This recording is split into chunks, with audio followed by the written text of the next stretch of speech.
Well, hello and welcome to this edition of Business Basics. My special guest today is Pete Vanderhoef, former owner of Iowa Book and Supply in downtown Iowa City. And Pete, you and I, we've known each other for, I think, 35, 40 years, it seems like. And I used to be your newspaper rep back in the day in the late 80s, if you remember that, with the Press Citizen. And my goodness gracious, I've certainly purchased a lot from your store. I started off back in 1980 as a student at the University of Iowa, and you have seen some changes over the years. Oh yes, yep. Actually, my dad started in 1944, and he passed it on to me in 1973. Okay. This summer, I passed it on to my son Kurt, and the store is right now 100 years old in the same location. That's amazing. That is really amazing. Now, you have seen changes at your store back in the turbulent 60s time. You used to have large plate glass windows. That's a little bit before you took over, I think. But then we had the whole 60s thing. Now we're going back quite some time ago, 50 years ago. And most of the businesses downtown had to make changes back then and go to the smaller windows and things. Actually, I begged my dad when I came back from the service. I was back in the day when if you didn't go into the service voluntarily, they took you in with a draft. So everybody was on it in Iowa City because we had so many males at the university that had draft deferments, and you were guaranteed you're going to be in the service if you lived in Iowa City and you were not going to college or high school. So anyway, I finished college and then I went to the service and came back after 5 years and then one more year working in the industry. My job was to dress those big old windows, and it's pretty hard to sell a pencil in a floor to ceiling window. It's very hard to draw your focus to that. So finally, after the third year of the riots taking our windows out, and actually we never had a person come into the store or take any merchandise from the store in all that time. All they want to do is just break things. Yeah. And they did. Then they moved on downtown and broke a bunch of other windows. That was no big deal, but I finally convinced my dad that I wanted to put up shadow box windows, which we did. Easy to display, and we could display one item in them, and they worked very well. And it was kind of like a fortress in here. And then, not last summer, but the summer before last, we put floor to ceiling windows back in. And then we had this Black Lives Matter stuff going on. I thought, oh boy, my timing is just really great here. And they didn't touch the windows. That's not what they were interested in. Right. So anyway, we love the floor to ceiling windows. They show off the store very nicely, and it really feels great, to be able to look out and see what's going on outside. It's nice too. And so you've owned it for 47 years, as if I did my math right. 73 you took over, right? 47. And you've seen some changes, not just with the windows, but you're not unaccustomed to environmental or societal changes and how that impacts your store sales. Oh, very much so. Well, let me go back a little farther in history. Yeah. In the 1950s, there were 5 college bookstores in Iowa City. In 1971, we were the last one standing. In 1972, the university opened up their store. Very small operation, and it has grown. And there were no institutionally owned. I'm sorry, there were no university-owned bookstores in the Big Ten. They were all private stores across the Big Ten, across most of the states. Then the universities got into the business, and that has cycled now completely around the other direction, where almost every university bookstore has been contracted out to a an outside company. Mm. Most often the Follets in Chicago and Missouri Book in Columbia, Missouri. And Missouri Book is owned by Barnes & Noble. And those were the two big contract companies, and they're the only two ones left. There were two or three others involved in that too, but nothing of their scale. And right now there's only about 1,500 college stores in the U.S. that are not run by an outside company. Back in the 80s, when I was involved in our association, we had 4,500 stores in the association, and that is down to less than 1,500 now. No kidding. When they go to an institutionally run store, they do their own thing because they're running like 1,500 stores. You know, that's interesting because in the intricacies of running a bookstore, a college bookstore, but the changes that I personally witnessed over the years within your store, and the other products that you've brought in, you know, because you've had to compete with university, the state-run store for a long time, and how do you pass that down to your son, and stay abreast of those changing issues? Everything changes. Like back in the 50s, I started working in the store, believe it or not, in the late 50s, as a part-time student. We had a very robust art department. Mm-hmm. And then the university opened up their store, which is in the Union and right across the footbridge from the University School of Art. Mm-hmm. Well, location in the art department completely gave them all of the art department business. And then Dick Blick has moved in downtown, and they fill in too. So we lost, I would say, about a third of our total sales, mm-hmm. because the art department literally went down the hill. Another thing that changed was, believe it or not, the ballpoint pen. We took notes when I went to college with a fountain pen. We actually had sales rep from Parker Schaefer, Waterman, and there was another pen company come in here, and the sales rep would stand here at the opening of school and sell fountain pens to students. That's what they took notes with. Well, that was great. We used to bring in paper, spirals, filler paper for ring binders in a semi-load. We'd take a full semi-load, and we had to have a warehouse for that because the paper had to be a decent quality, because when you write with a fountain pen, you don't write on paper like toilet paper because it'll spread out like a Rorschach test, and you'll have nothing. Okay, now comes the ballpoint. Well, the first ballpoints were Bic pens, and they were very greasy. And when you looked at your notes after you wrote notes with a Bic pen of all things, it looked like an oil paper. I mean, it was terrible. And they have the ballpoints have evolved. Well, we sold a ton of ballpoints back then, and the fountain pens kind of diminished and kind of went away.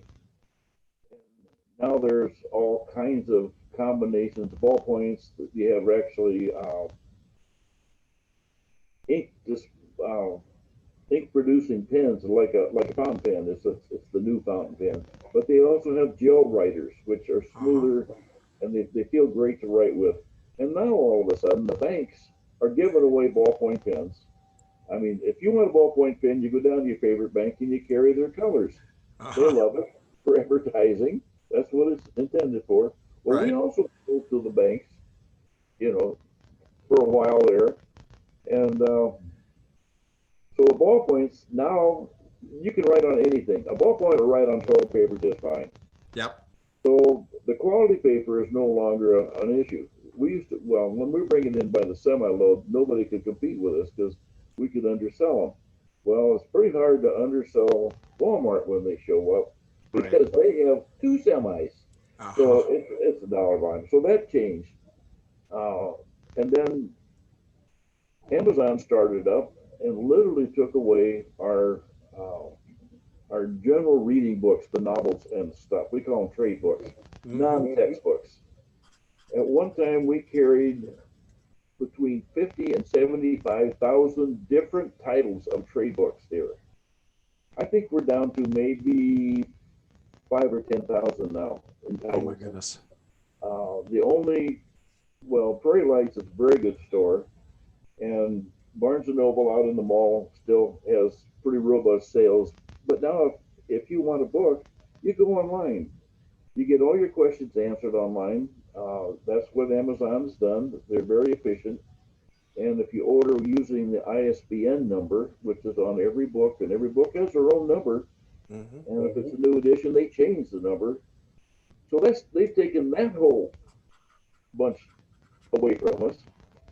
And now the university is they went down and read the fine print of a bill that was passed about 30, 40 years ago that says institutions don't have to collect tax on their textbooks. Well, the bill was written in such a way that they're not collecting tax on anything. So they have an advantage on textbooks. Now textbooks are starting to diminish on us. And also the students at one time could only buy textbooks from the college bookstore. And now they can buy it, gosh, online. There's about, maybe 20 different places they can buy it, and the prices vary, and you never know what to order. So there's a lot of wizardry in ordering college textbooks. And actually, we don't sell college textbooks. We have to have them available for the students in the first week of classes.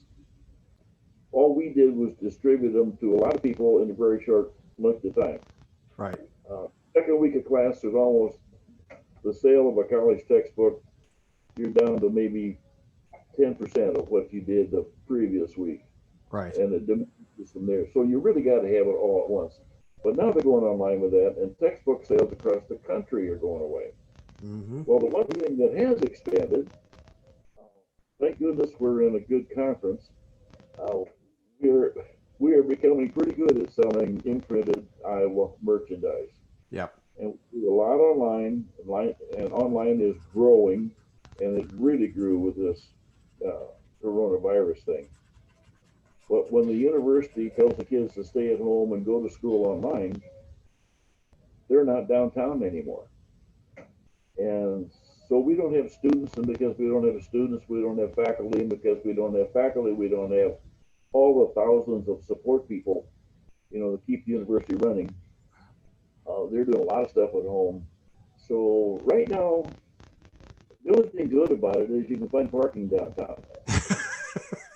Which means, and for those of us who don't know downtown Iowa City, that's a premium. You're right.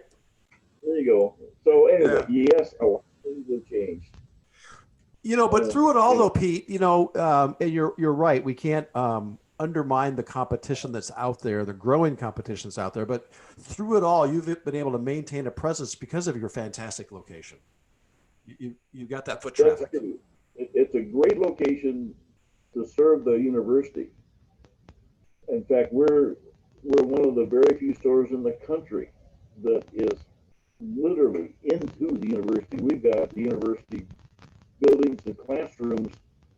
Of course, we're right in the middle of the Pentecrest, and the university buildings go to the east from us about 2 or 3 blocks, and they go to the west, the same thing, 2 or 3 blocks. And it is a great location for the university. College students come by us all the time, and it's wonderful when they're not at home fighting ghosts or whatever. Right. Well, and we'll get through the COVID thing. And I think it was a stroke of genius. You guys put in or leased out that area for that Dunkin' Donut right there beside you guys. Well, believe it or not, there's 2 reasons we did that. Number one, we knew our sales were going down to the university, so we didn't need the sales floor up top as much. And we put in a couple other businesses in the other corner of the store. But right now we can cover our upstairs sales floor with 2 people, where 5 years ago it took us 5 people to cover it. So that was, if the sales are going to go down, which they have, you've got to adjust your expenses. Right. And the two biggest expenses are your occupancy, Mhm. and bigger than that is the payroll.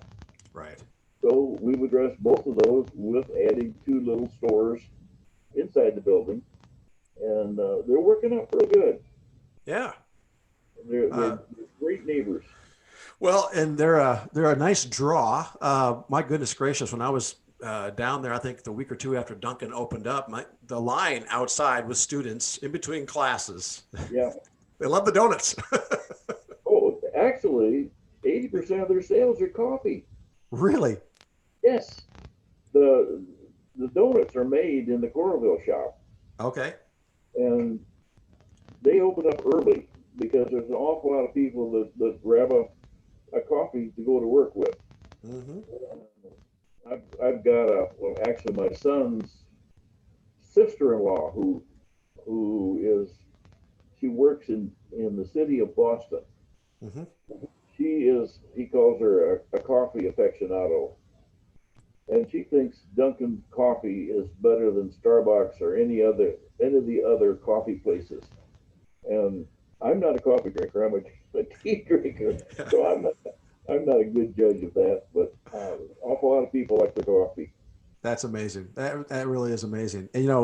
And, and Duncan too. They've pivoted over the years as well. They were non-existent in our community for a while. Now they're back, and now right next to you in that space. They were ecstatic when we had students on campus. Yeah. Right now, not so much. Right. Well, right. But that'll change. We're gonna get through the COVID. So what trends do you see coming down the pike then in your business? Well, because our business is so directed at the students and the downtown faculty and staff, Hmm. we don't get much town traffic here. The Iowa City saw fit to remove 150 parking places on Iowa Avenue because it looks better, Mm. and we are 2 blocks away from the, the parking ramps, and that's a handicap. Even though the parking ramp first hour is free in the ramp, Right. cheaper than the meters. Um, and actually, the city also has taken out most of the stop lights in Mm. down. I shouldn't say most of it. They've replaced maybe half of the stop lights with stop signs. Right. Uh, that kind of tells you what kind of traffic that we have downtown now.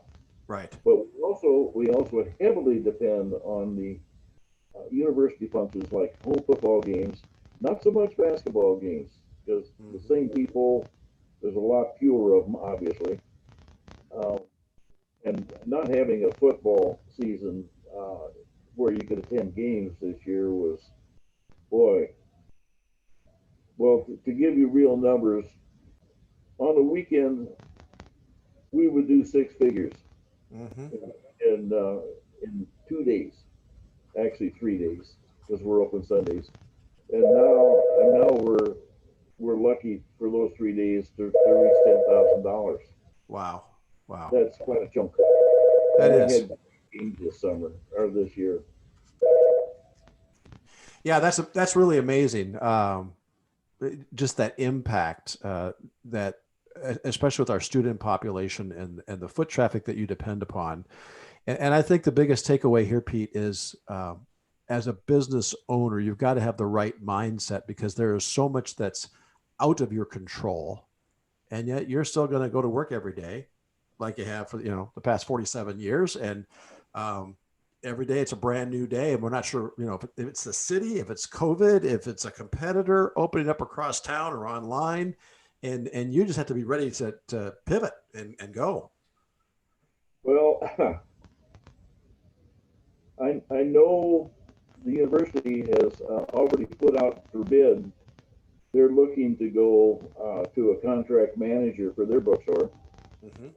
Um, One of the things that our association did was they they pretty much fought the trend of contract managers because they knew that once the store went that direction, they wouldn't be members of the association. Hmm. So they lost numbers and political power, literally numbers is, number of votes. Um, One of the things that we would go to on a school that was trying to decide whether or not to go contract management or not, we'd say, well, do you have a college of business? What are you saying about the effect of your college of business if you can't run a bookstore economically? And for a fact, yes, just a minute. What? Wendy's down here would like to know if she could come up and talk to you, please. She can in about 5 minutes. All right, thank you so much. Sure. Take care of. Let things be the business. That's right. So, where was I? But we were talking about contract management and you and at the School of Business, right? Well, yeah, you would think that the universities would.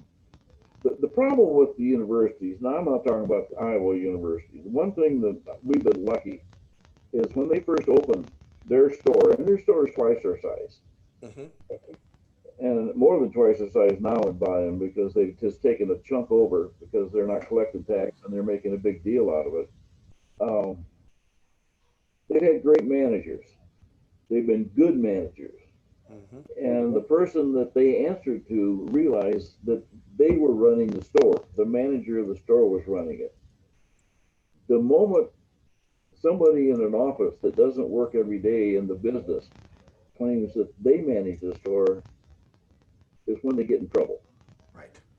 And I don't care what you're doing. If you're trying to do it remotely, eventually it's not going to work. And it hasn't worked very well. It was tough when the flagship of all the college bookstores in the country was the Harvard Co-op. And gosh, they did the most business, and all of a sudden they got a 20% drop in business. They couldn't understand why. And what happened was the MTA,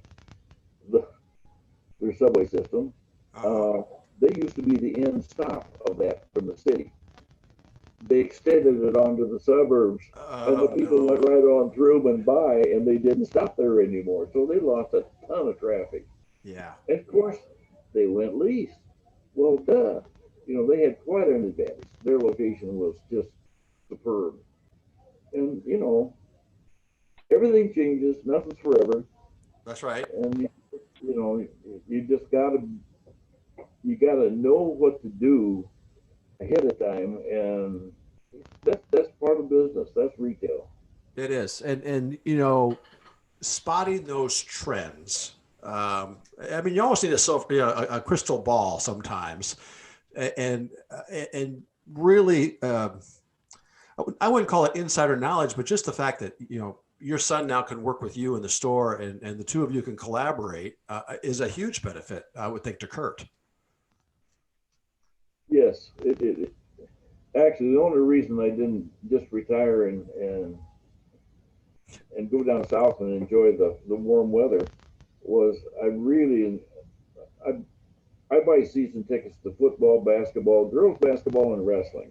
And I almost put in volleyball, but then that program got in a tangle here just recently.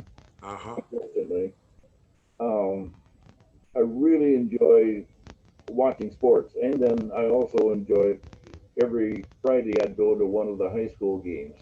Sure. I'm kind of a spectator junkie.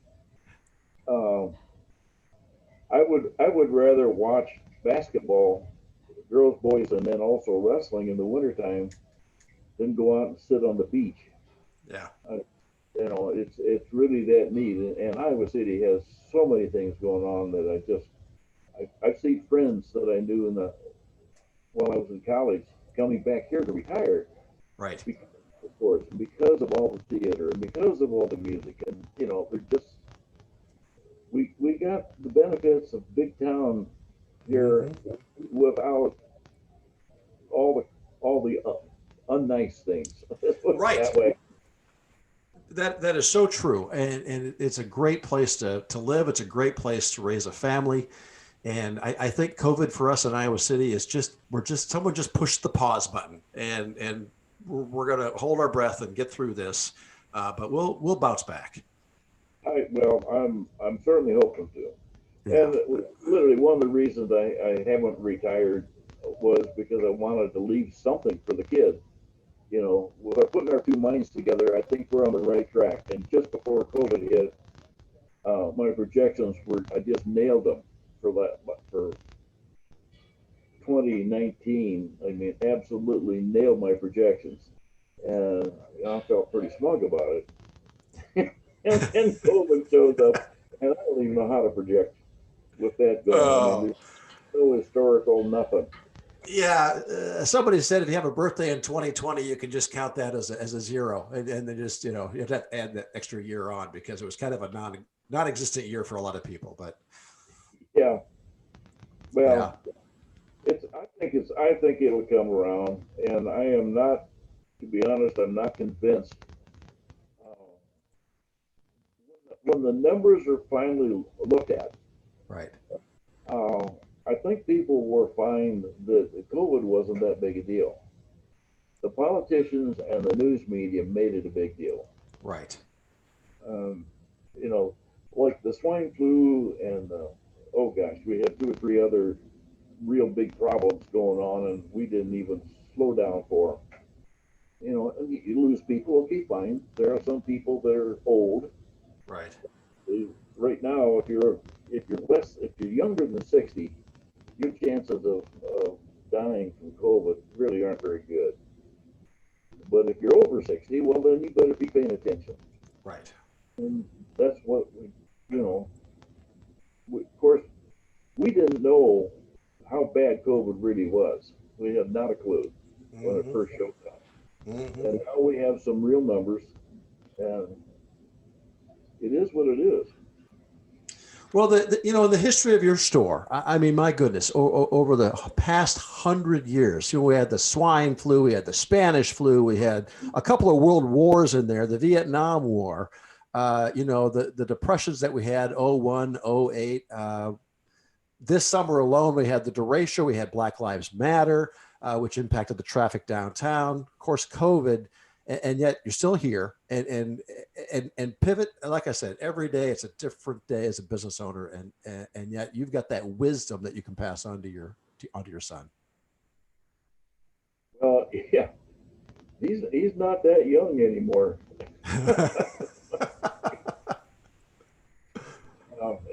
It's we've been on the same track for quite a few years, so that helps. That's great. And actually, I'm doing things that I want to do, and not stuff that I don't want to do. That's great too. And he's happy because some of the stuff I do, he doesn't want to do. Uh-huh. So it works out. That But, you know, that's a good that's a good relationship to have with your kids when you pass a heritage like Iowa Book onto your son. So that's fantastic. Well, Pete, go ahead. No, I was going to say I was lucky to have one of three kids that was interested in retail. Yeah, that's good. That's not bad, right? It only takes one, Pete, and you got one, so that's good. Well, you know, one is better than two. Mm-hmm. Mm-hmm. I mean, it could be done, but we didn't have to worry about that. Right. And yeah, there are plenty of stories about families that have had that situation where they've had to figure things out with one or more siblings, two or more siblings, I guess. When you hire a professional to come in and say, okay, here's your strength, here's your strength. Uh-huh. If you put them together, you've got this. Right. Right. If the strengths are both the same, then maybe you got a mess. Yeah. Yeah. Well, it's great to see Iowa Book and Supply persevering through all of this, and I want to thank you for joining me today. I really appreciate it. Well, it's been fun. I'm sorry I wasn't sooner. I literally I was going through my emails and you came on at 12. I'm sure, and there I was down the list someplace else. Well, you know what? It's a never ending day for a business owner to stay abreast and keep up to date with all these things. But we've connected, and I appreciate it. Thank you so much. Okay, good enough. All right. Well, have a Merry Christmas. I appreciate it.